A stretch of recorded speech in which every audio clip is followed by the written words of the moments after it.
Berlatar di sebuah rumah mengisahkan janda anak satu dan anaknya bernama Dre Parker. Mereka sedang berkemas barang untuk bersiap pergi ke negara Cina untuk memulai kehidupan barunya di sana. Setelah berpamitan dengan para tetangganya, akhirnya mereka pun OTW ke negara Cina. Okay, Dre, come on.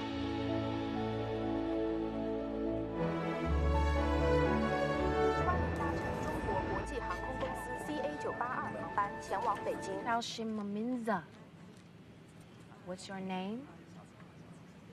Every little past frustration. Walking like a one-man army. Singkat cerita, akhirnya mereka sampai ke negara Cina, menuju apartemen baru mereka.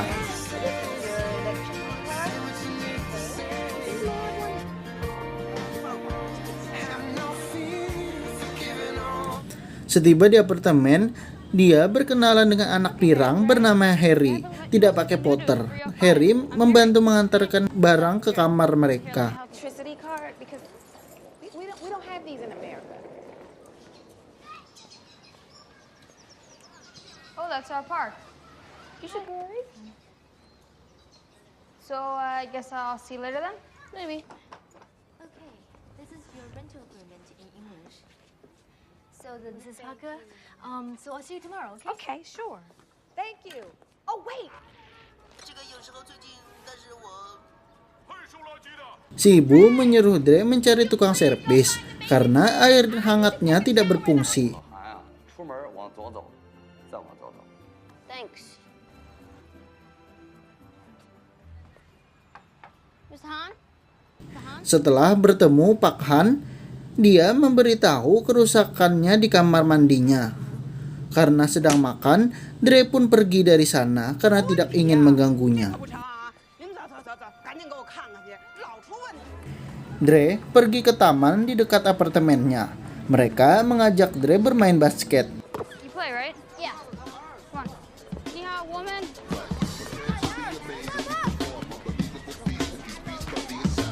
Dre yang tak bisa memasukkan bola pun memutuskan berhenti bermain. Saat melihat bola pingpong bergelinding, Dre memungutnya. Si kakek pun langsung mengajaknya bermain bersama-sama. Saat bermain santai, tiba-tiba Dre menyemes si kakek. Dan ya, akhirnya si kakek pun menunjukkan skill suhunya.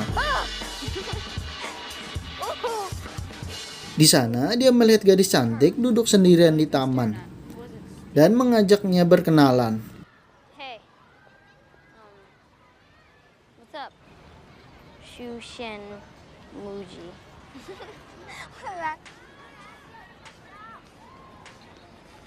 Wait, whoa. What's going on here? Saat asing mengobrol, datang pria bernama Cheng. Dia adalah teman masa kecilnya Mei. Cheng langsung membantingnya.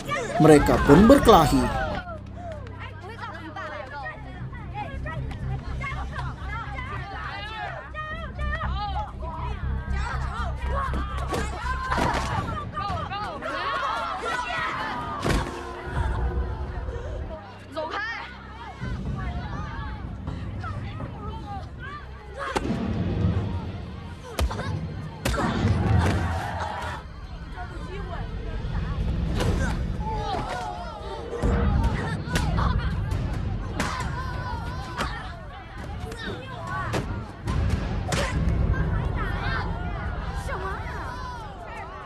Tampak Dre tak berdaya melawan Cheng dan dibuat babak belur olehnya.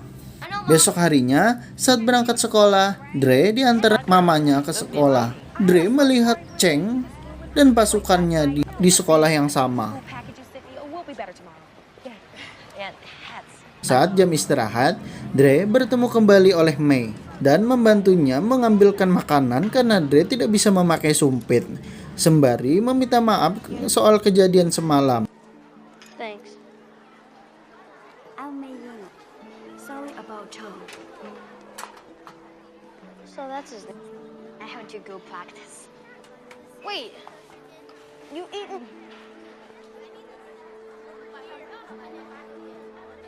Dre menonton TV sambil berlatih. Tak lama muncul Kang servis apartemen ingin memperbaiki kamar mandinya. Pak Han pun memanggilnya karena tidak mendengar. Dia mengetek tutup odol ke kepalanya Dre. Ini tidak rusak, hanya saja perlu dinyalakan saklarnya 30 menit sebelum digunakan.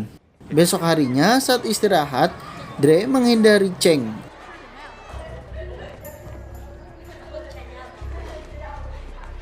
Tak sengaja dia mendengar Mei yang sedang berlatihan biola dan menemuinya di sana.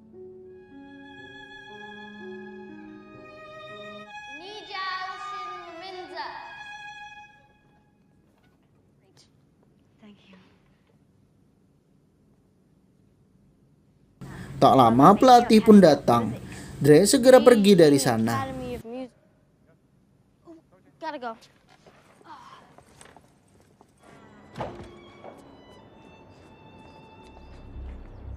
Dan ya, baru saja keluar aula, dia langsung bertemu Cheng CS. Cheng memperingatinya, jika kamu ingin selamat, jauhi mereka. Jika tidak, kami akan menghajarnya lagi. Mereka pun mengacak-acak tasnya. Dre yang tak bisa melawan pun hanya bisa istighfar. Kita diperlihatkan Dre bersama ibunya sedang jalan-jalan ke pasar tradisional Cina. Ibunya memuji makanan di sini sangatlah enak, kecuali kecoa goreng dan kawan-kawan. Dre mendengar suara keras di dekat sana, dan setelah mencarinya, ternyata di sana adalah tempat seni bela diri Cina, yaitu kungfu.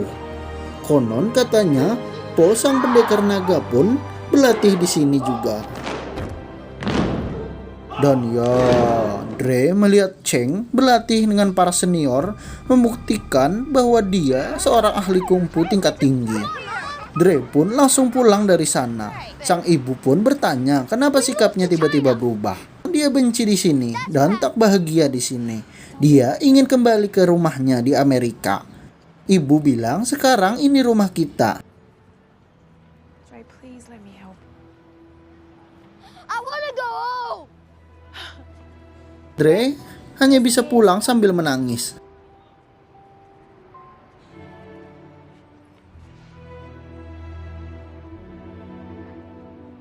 Di sekolah sedang mengadakan wisata ke tempat bersejarah Cina, peninggalan kerajaan Cina zaman dulu yang dirawat sampai sekarang.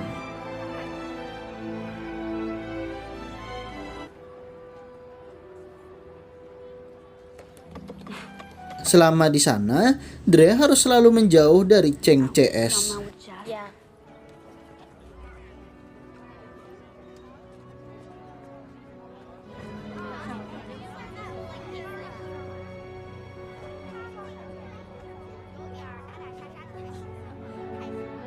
Dre yang tidak ingin terus merasa takut pun mengikuti Cheng. Entah apa yang dipikirkan Dre.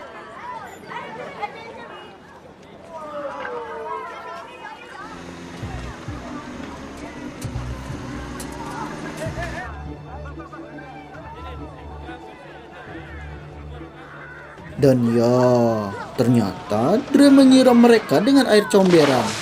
Dre pun langsung ngacir kabur dari sana dan terjadilah kejar-kejaran.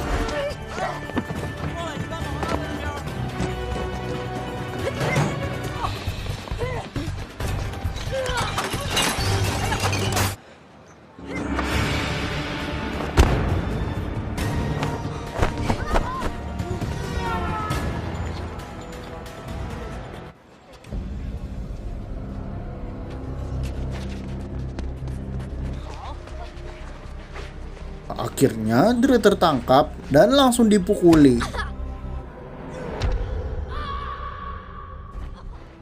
你们学什么了吗？真的够了，别打了。 Beruntung, Pak Han datang dan menyuruh mereka pergi dari sini. Cheng yang tidak terima langsung menendangnya. Dan ya, mereka tidak tahu sosok Pak Han adalah seorang suhu, master kungfu yang kita kenal sebagai Jackie Chan.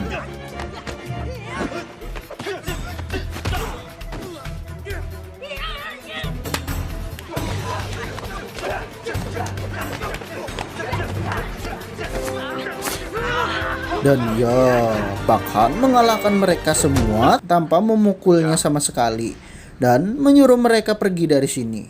Dre dibawa ke rumahnya untuk diobati dengan cara tradisional Cina. Dre meminta diajarkan kungfu juga oleh Pak Han. Dia menolak karena kungfu bukan untuk balas dendam. Kungfu adalah ilmu pengetahuan dan untuk melindungi diri demi menciptakan perdamaian. Pak Han berkata tidak ada murid yang nakal, yang ada hanya guru yang buruk. Reason. What about to kick somebody's ass? Setibanya mereka di tempat perguruan kungfu, di sana sedang melakukan latihan tanding.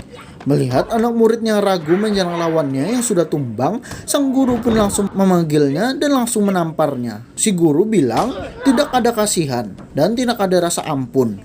Jangan beri kesempatan lawanmu bangkit kembali, habisi dia sampai sekarat. Melihat Pak Han kesini, Cheng mengadu kepada sang guru kalau dia yang sudah menghajar anak muridnya. Pak Han yang berkata, dia melihat anak ini dikeroyok dan membantunya. Sang guru pun marah. Itu bukan urusannya. Mereka kesini untuk berdamai, bukan bertarung, dan memutuskan pergi saja dari tempat itu. Sang guru tak terima pun mereka datang dan langsung pergi. Sang guru pun langsung menahan mereka dan memaksa mereka untuk bertarung. Mereka tidak dibiarkan pergi jika tidak ingin bertarung. Melihat brosur di dinding turnamen kungfu, Pak Han pun berkata anak ini akan bertarung di turnamen tersebut. Meminta agar selama latihan anak muridnya jangan diganggu. Si guru pun setuju. Si guru juga mengancam jika dia tidak ikut maka mereka berdua akan dihajar bersama. B yang tidak paham bahasa Cina pun bertanya apa yang mereka katakan tadi. Pak Han berkata ada dua kabar baik dan buruk. Baiknya, kamu tidak akan diganggu mereka sementara ini. Dan kabar buruknya, kamu akan ikut turnamen melawan mereka semua 1 lawan 1.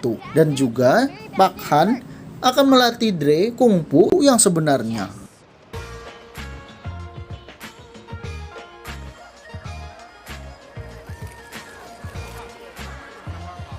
Dimulailah hari pertama latihan Dre di rumah Pak Han.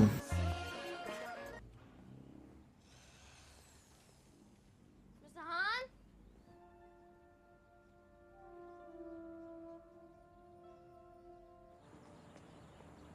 You know you have a car in your living room, Mr. Han. Pak Han memberikan latihan pertamanya yaitu mengambil jaket di lantai, memasang jaket, lalu melepasnya dan menggantungnya kembali secara berulang selama seharian penuh. Take it off. It up.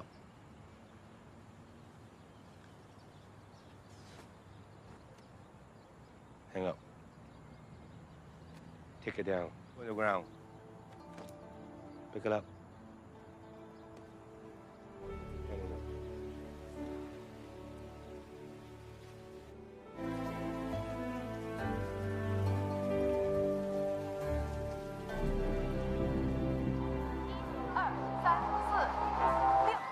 Uniform, dear. You are fighting the tournament. Yeah. Di sekolah, Dre mengajak Mei ke festival Cina dan Mei setuju pergi bersamanya. Want me to meet you? Oh, so, like, shout.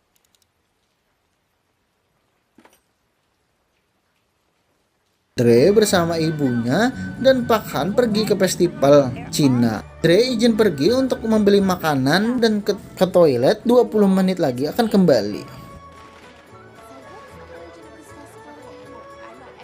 Ya, mereka menonton pertunjukan wayang di belakang layar. Well, I got this and this for you. I downloaded this and.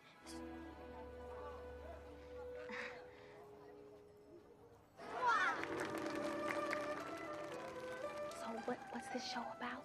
Mereka berjanji akan hadir di audisi biola Mei dan turnamen kungfu-nya Dre.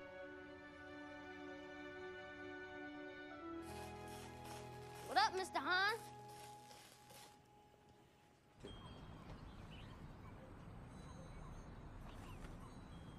Dre yang kesal, latihannya tidak seperti latihan kungfu biasanya, berkata sudah menyerah dan memutuskan pergi saja dari sini. 1,000 times. 小队，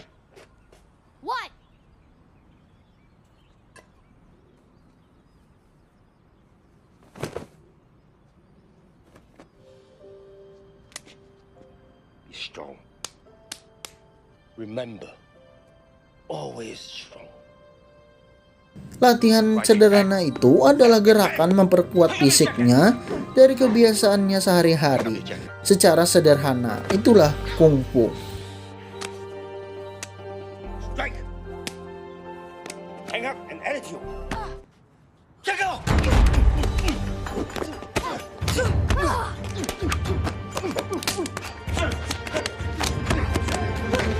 How we put on the jacket.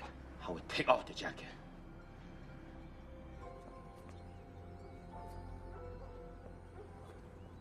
Besokan harinya, mereka pergi ke luar kota untuk melanjutkan latihannya. Kali ini, ia akan melatih Qi, yaitu energi kehidupan yang ada di dalam diri manusia. I get it.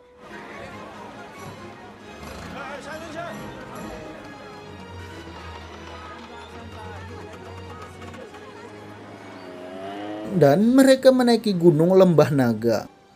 Everything good about me was Dragon Well.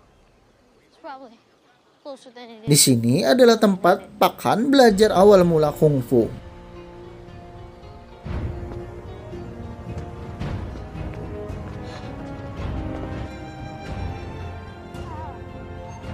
How do you say water in Chinese? There's Dimson.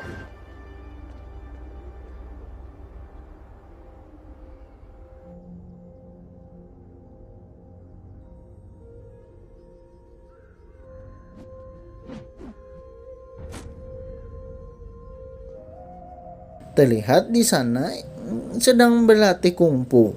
Ia melihat teknik menghipnotis gerakan ular kobra.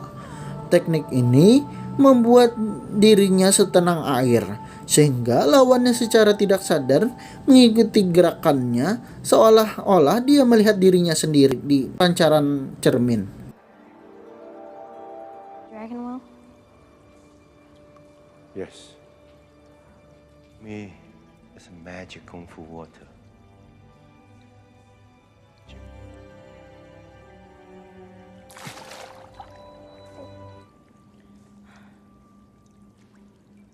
Did you see the lady with the snake? Now you. I kind of just want to learn the Cobra thing. Cobra takes a lifetime. Needs more focus. Musan?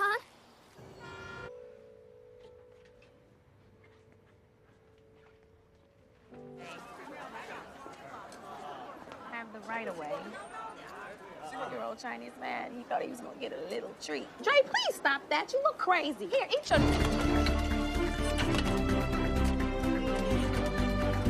Musan, what's going on? Oh! Whoa! What? It's hot! What?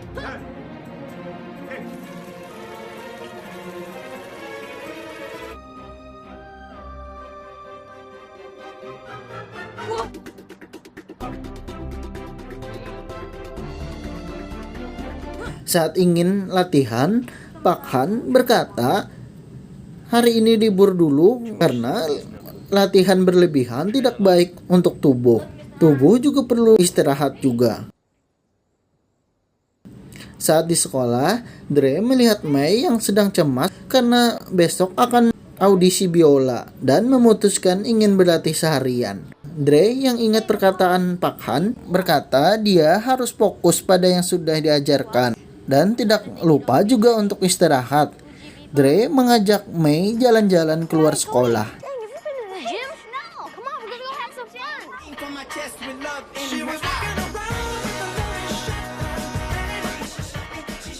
Whoa, whoa! Okay, that's gonna give you some serious gas. Don't do it. Don't do it.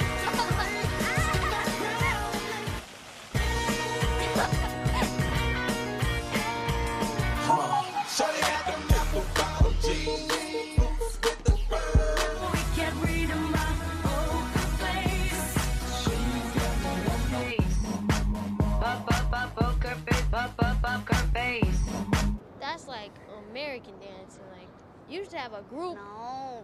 With like. Dan ya, tiba-tiba jadwal audisinya berubah menjadi hari ini. Tersisa 20 menit lagi. Si ayah dan ibu Mei pun menjemput anaknya yang sedang asik bolos sekolah. Segera pergi kembali ke sekolah untuk mengikuti audisinya.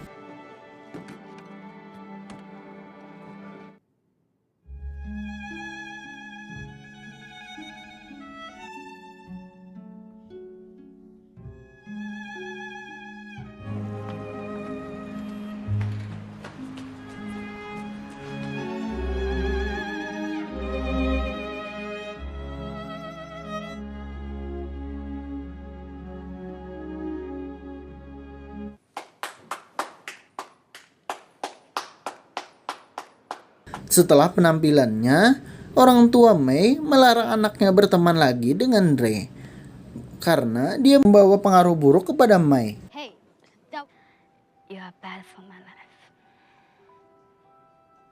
Mr. Han! Dan ya, di rumah, Pak Han ternyata sedang menghancurkan mobilnya, padahal dia sudah bersusah payah memperbaikinya. Dan ternyata mobil itu adalah mobil Pak Han yang mengalami kecelakaan, dan akibat kecelakaan tersebut, Pak Han dia kehilangan anak dan istrinya dan hidup sebatang kara. Tepat di hari ini adalah di mana tragedi naas tersebut terjadi, sehingga membuatnya kenangannya kembali dan menghancurkan mobil itu kembali. Dre menemani Pak Han yang sedang bersedih di dalam mobil dan mengajaknya berlatih kungfu untuk menenangkan hatinya. 来我一心。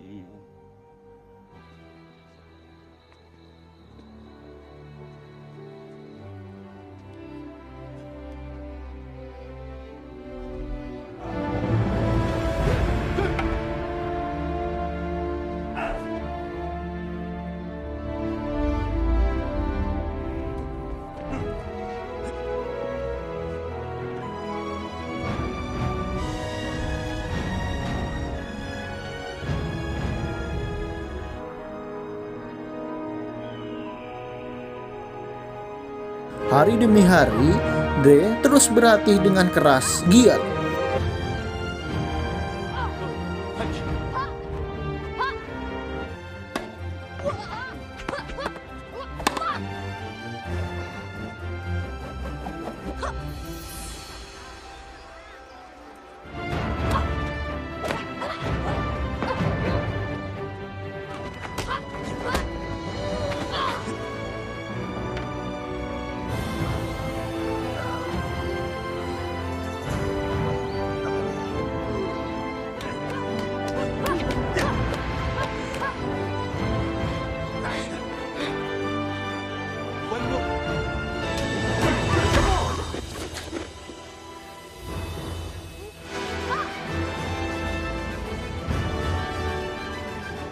Akhirnya besok adalah hari turnamen kungfu dimulai dan akan diikuti seluruh perguruan Cina berlomba-lomba menjadi yang terbaik di turnamen tahun ini. Pak Han memberikan kado baju kungfu perguruannya kepada Dre. Dre mendatangi rumah Mei dan membuat surat permintaan maaf kepada orang tuanya. Sembari membacanya, sudah memberikan pengaruh buruk kepada putrinya. Putrinya adalah sahabat baik baginya, dan darinya lah dia belajar bahwa sahabat sejati adalah orang yang membuat hidupmu lebih baik dari sebelumnya. Tapi, jika diberikan kesempatan kedua, Dre berjanji kalau dia akan menjadi sahabat terbaik yang pernah dimiliki putrinya. Sang ayah Mei bilang semoga berhasil dan kami akan mendukungnya di turnamen besok. Dan ya, tibalah turnamen kungfu dengan diikuti berbagai perguruan kungfu. Aturannya, siapapun yang mendapatkan 2 poin pertama, maka dialah pemenangnya. Of course I know the rules. Simple. You hit him, don't let him hit you. Pak Han berpesan menyuruh Dre fokus.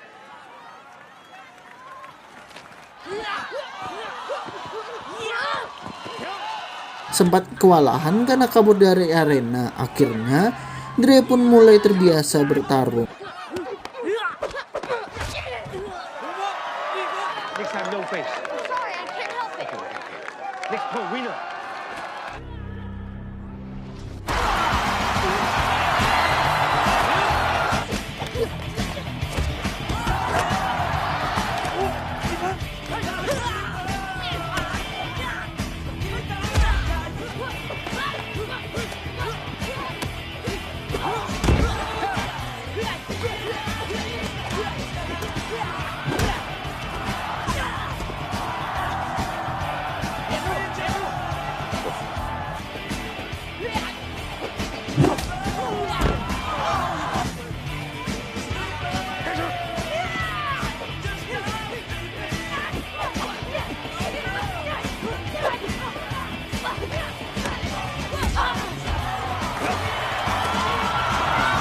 Dre lolos ke semifinal.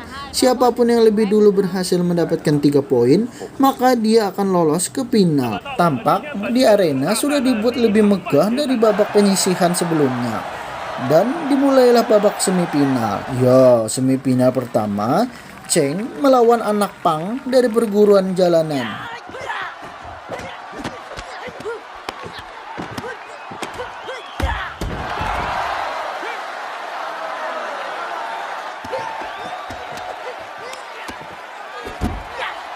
Dre melihat Cheng yang sangat kuat, sempat ragu apakah ia bisa melawannya. Cheng berhasil menang telak dengan langsung berhasil mendapatkan 3 poin berturut-turut. Pelatih lawan berpesan patahkan kakinya, buat dia cedera separah mungkin.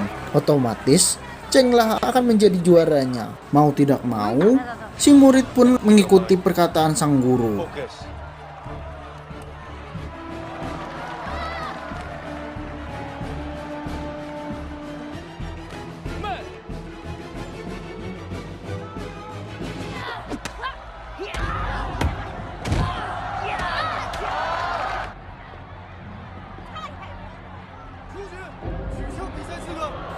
Si murid pun harus didiskualifikasi karena menyerang secara ilegal. Di ruangan medis, dokter berkata kakinya sudah bengkak parah.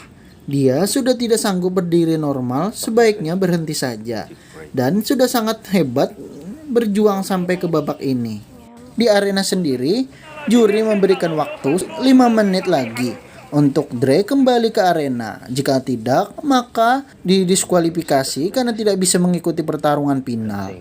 Otomatis, Cheng akan menang di turnamen ini. Dre meminta kepada Pak Han untuk mengobatinya kembali seperti dulu. Dre berkata, hidup bisa saja menghancurkanmu, tapi kita bisa memilih suka atau tidak untuk bangkit. Dia tidak ingin kalah seperti ini. Di lubuk hatinya, dia masih merasa takut.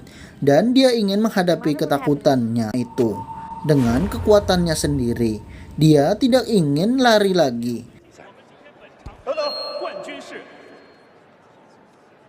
Dan akhirnya Dre Parker kembali ke arena. Ia akan melawan Cheng di final. Para penonton pun bersorak menyambut kedatangannya ke arena.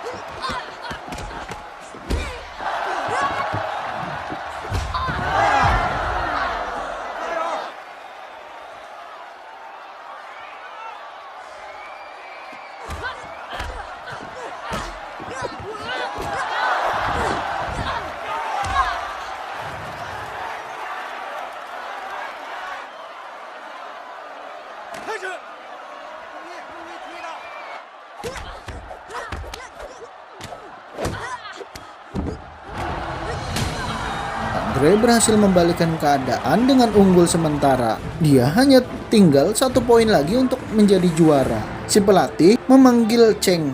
Dia berkata, jangan kasih ampun, buat kakinya cacat.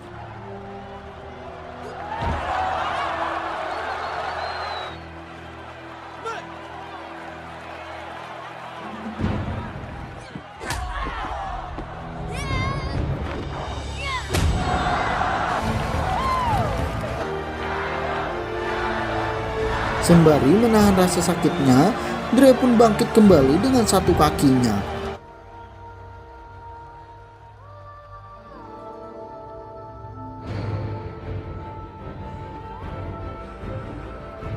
Dre mendaratkan tendangan salto ke Cheng dan berhasil menjadi juara turnamen kungfu tahun ini.